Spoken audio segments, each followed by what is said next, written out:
Selamat sore Tribuners, bagaimana? Rekan Fakih, selamat sore, dapat terhubung kembali di studio dengan kami. Silakan dengan laporan Anda. Selamat sore, Tribuners. Ya, rekan Fakih terkait dengan adanya tuntutan DOB Provinsi Luwu Raya. Hingga saat ini seperti apa update dengan adanya kelumpuhan jalan ataupun juga akses antar kabupaten dan juga provinsi di daerah Luwu.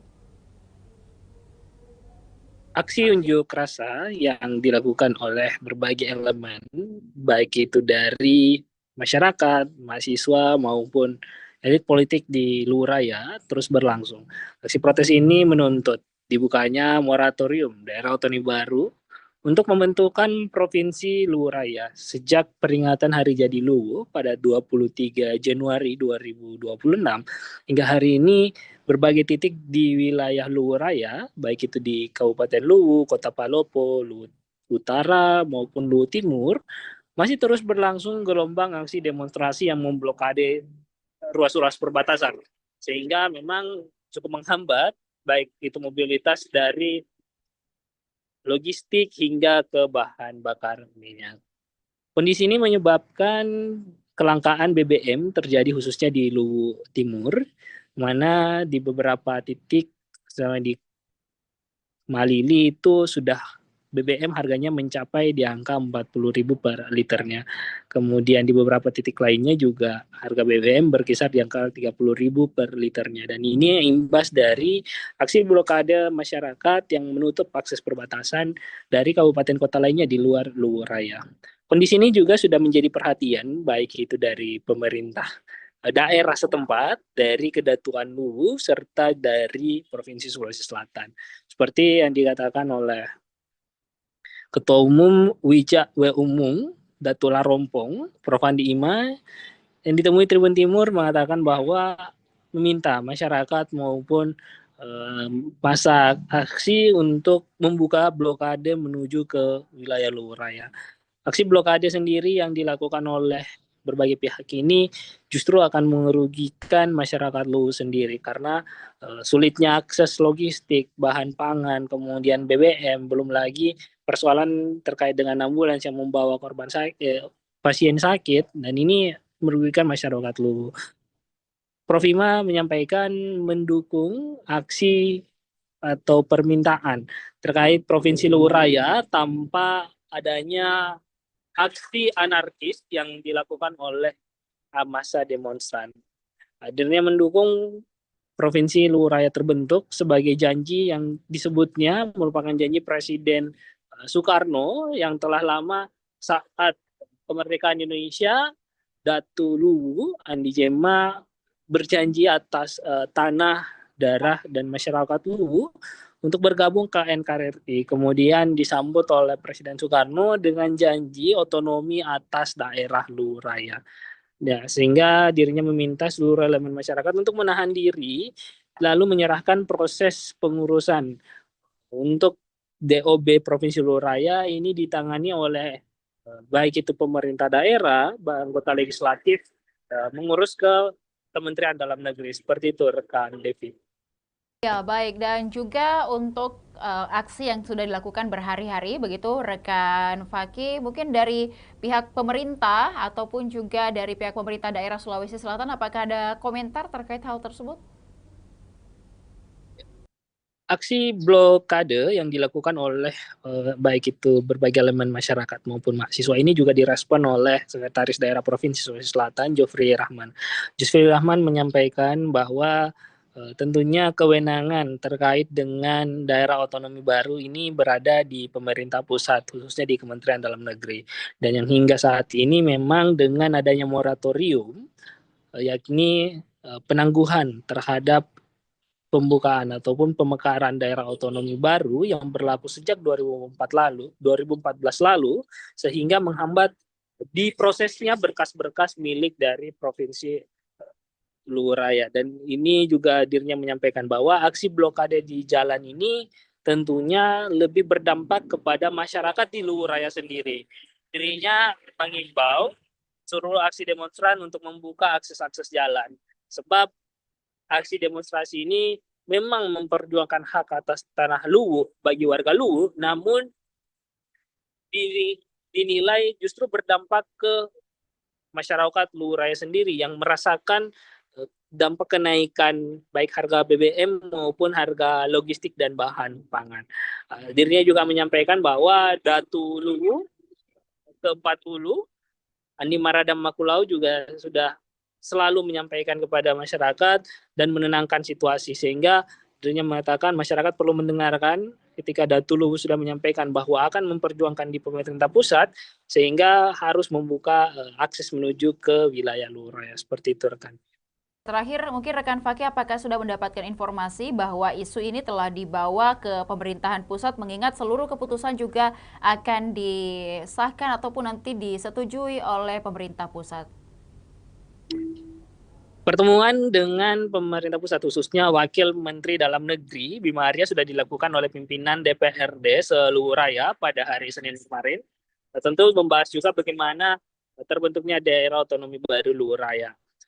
Disampaikan oleh Datu Luwu Andi Maradam Makulau ketika ditemui kemarin, menyebut bahwa saat ini pemerintah sudah siap untuk mengurus segala berkas, kemudian sudah beraudiensi dengan pemerintah pusat, sehingga dirinya meminta seluruh masyarakat untuk tetap tenang. Seluruh perjuangan terkait dengan daerah otonomi baru Provinsi Luwu diserahkan ke pemerintah daerah dan juga perwakilan rakyat. Tentu ini menjadi pembahasan serius ke depannya, mengingat memang saat ini juga sudah ada 7 daerah otonomi baru yang menuntut di Sulawesi Selatan dan sudah tergabung dalam sebuah forum koordinasi yang mendesak pemerintah pusat untuk menerbitkan peraturan pemerintah atau PP. PP ini yang nantinya disinyalir bisa membatalkan ataupun membuka kembali keran untuk pembentukan daerah otonomi baru yang terhambat moratorium yang berlaku sejak 2014 lalu. Seperti itu rekan. Baik, terima kasih rekan Fakih atas laporannya. Kami menantikan update terbaru lainnya dari Makassar dan Sulawesi sekitarnya. Sulawesi Selatan sekitarnya. Selamat sore, selamat kembali bertugas. Dan Tribuners berikut dapat disaksikan terkait dengan aksi tuntutan terhadap daerah otonomi baru di Provinsi Luwu Raya yang nantinya akan juga terus diperjuangkan oleh masyarakat Luwu di Sulawesi Selatan.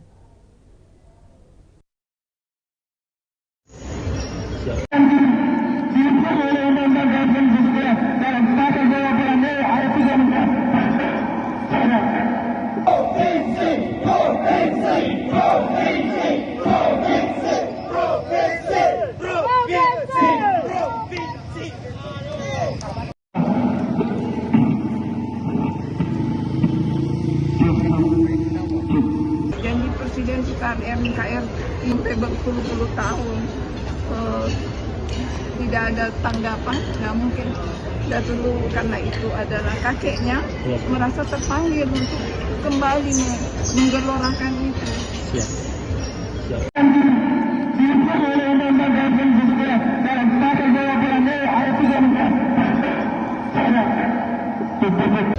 Tolong ini tidak dimaknai secara anarkis. Kita boleh memperjuangkan menutup jalan, tidak dengan karena kenapa dampaknya kembali ke kita, ekonominya kita kan akan terhambat, bahan bakar naik, truk-truk yang merupakan roda perekonomian ke sana itu terhambat, dia punya kerja yang harusnya hari ini mungkin 2 hari 3 hari baru sampai itu barang. Jadi Tanah Luwu itu memiliki banyak orang cerdas. Kenapa tidak terwakilkan untuk berbicara dengan pusat? Dan ini bukan domain Provinsi Sulawesi Selatan kan? Ini domainnya pusat. Ya, Prof. Berarti dari kita sendiri, Prof, ini tetap mendukung juga, Prof, adanya terbentuknya Provinsi Luwu atau gimana? Itu kan janji Presiden Soekarno. Itu sejarah. Ketika Datu Luwu mengatakan bersatu dengan NKRI dan menyerahkan tanah, darah, dan air dari Tanah Luwu, itu kan komitmen, dan Presiden Soekarno mengatakan akan diberi daerah istimewa. Orang Luwu memang begitu sabar sampai berpuluh-puluh tahun tidak ada tanggapan, nggak mungkin. Dulu karena itu adalah kakeknya merasa terpanggil untuk kembali menggelorakan itu.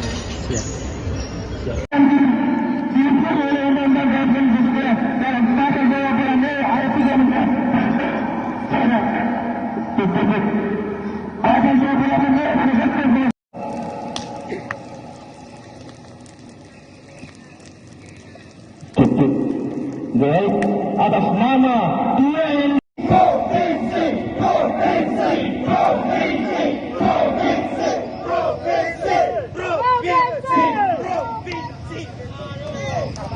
setelah pasca Datuk Luhut menyampaikan himbauan di medsos, saya mendengar kabar bahwa akses ke Masamba dan selama ini tertutup sudah mulai dibuka. Kita berharap ini adalah berita baik karena pada teman-teman sahabat-sahabat yang di Luhut melakukan aksi dengan menutup jalan itu secara jalan sebenarnya menyusahkan orang Luhut sendiri. Karena toh yang kalau ada yang sakit, orang Luhut sakit kemudian dirujuk dan seterusnya, termasuk suplai kebutuhan pokok khususnya bahan bakar. Selama ini kalau mobil tangki supplier dari Pertamina terhalang itu pemicunya terjadi kelangkaan BBM. Ujungnya adalah kenaikan harga. Kalau harga naik, yang rugi adalah rakyat sendiri. Jadi ada koordinasi juga dengan Pemda di sana Pak untuk memastikan dibuka untuk jalur-jalur yang ditutup. Saya kira bupati-bupati yang ada di Tanah Luhut itu adalah orang-orang yang bijak dan paham apa yang harus dilakukan. Seperti itu. Karena boleh kita berjuang, kita sangat mengapresiasi itu keinginan baik. Tapi sekarang saya perhatikan kepentingan yang lebih besar itu kepentingan seluruh rakyat Luhut. Kalau Pamina Santa masuk skema KPBU Pak, setelah sebelumnya kan selama ini dia tidak, maksudnya belum masuk dalam proyek yang diperhatikan oleh pemerintah pusat. PSN kan kemarin keluar. Nah kalau kita melihat Pak potensinya kerjasama di antara pemerintah dan badan usaha. Iya betul, dengan badan usaha. Ini kan sudah masuk dalam sistem KPBU Pak, artinya kan mungkin sudah siap ditawarkan dan siap dibangun.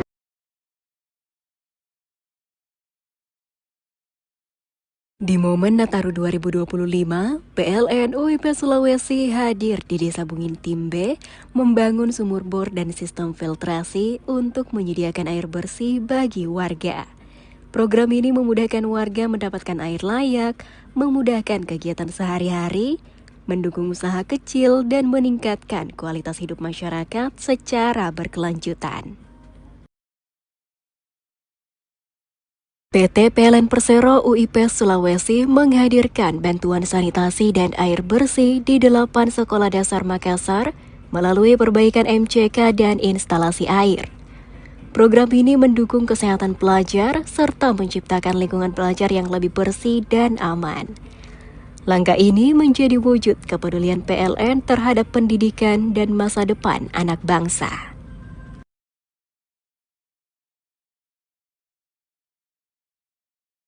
PLN UIP Sulawesi menyelesaikan pembangunan GI 150 kV Marisa dan SUTT Marisa GSM sebagai langkah strategis mendukung hilirisasi industri di Kabupaten Pohuwato, Gorontalo.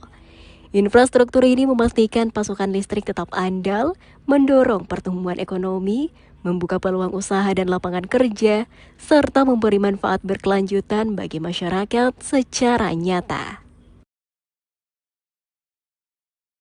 PLN UIP Sulawesi menanam 7.000 bibit mangrove di pesisir Tamalatea, Kabupaten Jeneponto.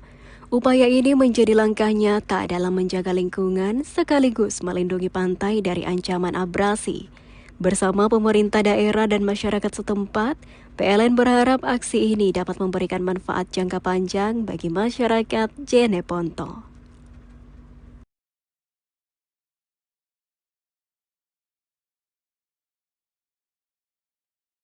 Menjelang Natal dan Tahun Baru, penyediaan air bersih oleh PLN UIP Sulawesi di Desa Bungin Timbe menghadirkan akses air layak sepanjang musim.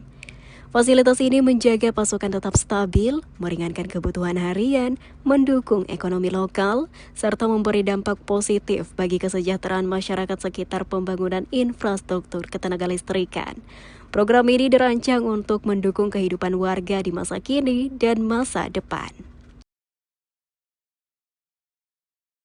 Menjelang Natal dan Tahun Baru, PLN UIP Sulawesi merampungkan kartu induk 150 kV Marisa dan jaringan transmisi Marisa GSM. Infrastruktur ini menyalurkan listrik untuk kebutuhan industri di Kabupaten Pohuwato. Dengan pasokan yang lebih andal, aktivitas industri akan terus berjalan, ekonomi daerah meningkat dan lapangan kerja terbuka bagi masyarakat sekitar. Kepedulian PLN terhadap kesehatan dan kenyamanan pelajar diwujudkan melalui program penyediaan fasilitas sanitasi dan air bersih di sejumlah sekolah dasar Kota Makassar. Perbaikan MCK dan sistem air ini mendukung kegiatan belajar yang lebih sehat dan nyaman. Melalui program ini, PLN hadir mendukung terciptanya lingkungan sekolah yang lebih layak bagi para pelajar. Di tengah semangat Nataru 2025, PLN UIP Sulawesi melaksanakan program penanaman mangrove sebagai langkah nyata menjaga ekosistem pesisir di Jeneponto. Selain mendukung keanekaragaman hayati, kegiatan ini diharapkan mampu menciptakan lingkungan yang lebih aman, hijau dan berkelanjutan bagi masyarakat sekitar, serta meningkatkan kesadaran bersama untuk menjaga bumi tempat kita tinggal. Download Tribun X sekarang.